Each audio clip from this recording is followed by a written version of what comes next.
Pas fatal que pour les personnes âgées, son mari, dévasté par la douleur, témoigne. Peggy Lieutenant.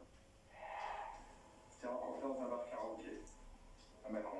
Karim remonte le fil de sa vie avec Aurélie. Sa femme âgée de 35 ans est décédée la semaine dernière de la Covid-19. Tout commence il y a 15 jours quand Aurélie perd le goût et se sent fiévreuse. Toute la famille est alors testée. Résultat positif pour elle, son mari Karim et les deux enfants, Erwan 9 ans et Sarah 11 ans. J'ai eu beaucoup de fièvre, un peu mal au ventre et j'avais plus de force dans la genou.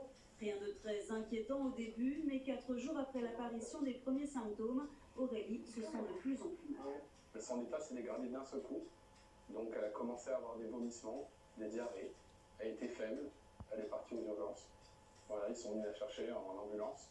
Tout va ensuite très vite s'enchaîner. Une fois arrivée au centre hospitalier de Macron, les premiers examens révèlent la gravité de son état.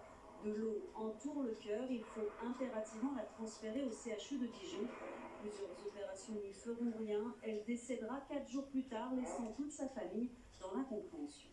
Des fois, elle avait des douleurs au sein, des trucs comme ça, donc on a quand même fait des tests, tout était ok. Mon épouse, elle était soignante, et avec elle, c'était tout le temps, les machines à laver, nettoyer les poignées de porte. Même les enfants faisaient les nettoyages des poignées de porte.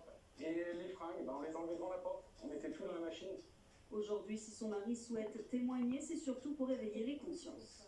Moi, ce que je voudrais, c'est que tout le monde réagisse, en fait. Se dire qu'il faut un confinement responsable, en gros. Il faut que chacun prenne ses responsabilités. On n'a pas besoin de Pierre, Paul ou Jacques, voilà, pour nous dire ce qu'on doit faire. Voilà. Si vous voulez passer les fêtes de Noël, en fait, en famille, franchement, restez chez vous. Karim est artisan, il a décidé de mettre en sommeil son entreprise pour s'occuper de ses enfants. Il ne souhaite pas les remettre à l'école tant que le virus continuera à circuler. À l'hôpital de Gironde et de